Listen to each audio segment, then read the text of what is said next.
الثروات الصحراوية المعرضة للنهب يوميا من طرف المحتل المغربي الثروة الملحية. نتعرف في هذا الربورتاج على سبخة أم ركبة وكيف يستغلها الاحتلال المغربي في تشغيل المستوطنين المغاربة في وقت يحرم فيه الصحراويون من جميع فرص التشغيل. محمود الحيسان زار المكان وأعد الربورتاج التالي.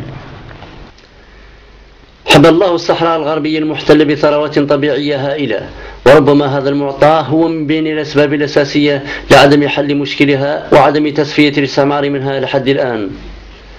ومن بين هذه الثروات توجد الثروة الملحية التي تنقسم إلى مناجم ملحية باطنية ترسبية سهلة الاستغلال وسبخات سطحية كذلك لا يكلف استغلالها شيئا يذكر. توجهنا إلى سبخة من بين عشرات السباخ التي تدخل بها مناطقنا المحتلة، ويتعلق الأمر بسبخة مضبع التي تقع شمال مدينة العيون المحتلة بحوالي 35 كيلومترا، والتي لا تبعد أيضا غرب منطقة الدورة سوى ب5 كيلومترات. وتمتد سبخة مضبع على حوالي 82 كيلومترا مربعا، كانت تستغل بطرق تقليدية في استخراج الملح، حيث كانت تدر مردودا يوميا يقارب 7000 دولار أمريكي، وتشغل مئات من اليد العاملة من المستوطنين بشكل مباشر والآلاف بطريقة غير مباشرة. لكن ومع قدوم شركة كريستال مونتين ساحرا الأمريكية واستغلالها أكثر من نصف مساحة سبخة مضبع، تضاعف الإنتاج مئات المرات، مما ضاعف المداخيل إلى 50,000 دولار يوميا كحد أدنى، وذلك بسبب المكننة التي أدخلتها الشركة والعمل المتواصل لمدة 24 ساعة على 24 ولمدة 7 أيام في الأسبوع، تلبية الطلب العالمي المتواصل، حيث يصدر إنتاجها إلى دول أوروبا وأمريكا الشمالية على الخصوص.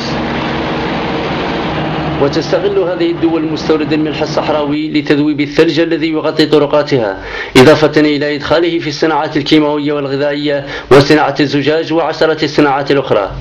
ومن الناحية القانونية فإن شركة كريستال مونتين ساحرا تساهم إلى جانب الاحتلال في نهب ثروات الصحراء الغربية بطريقة غير شرعية، بسبب أن المنطقة لم يصف منها الاستعمار، والمغرب لا يمتلك أي حقوق سياسية أو اقتصادية أو إدارية على المنطقة قد يخولها له القانون الدولي. ومنه فإن هذه الشركة تساهم في جريمة سياسية واقتصادية يجب متابعتها عليها دوليا بجميع الوسائل القانونية. هذه الشركة التي كان مقرها الإداري بمدينة العيون المحتلة بشارع الزرقطوني قامت بنقله مؤخرا إلى مدينة الطرفاية في محاولة للالتفاف على القانون الدولي، مما يعني أنها على علم بوضعيتها غير القانونية في الإقليم.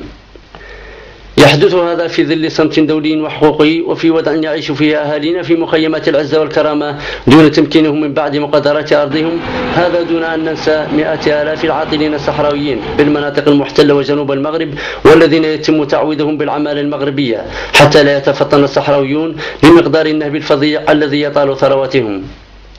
لقد آن للصحراويين قاطبة أن يقفوا وقفة رجل واحد ليوقفون بثرواتهم، لأن هذا هو السبب الرئيسي لبقاء الاحتلال، والذي لولاه لما بقي طرفة عين بصحراءنا المحتلة.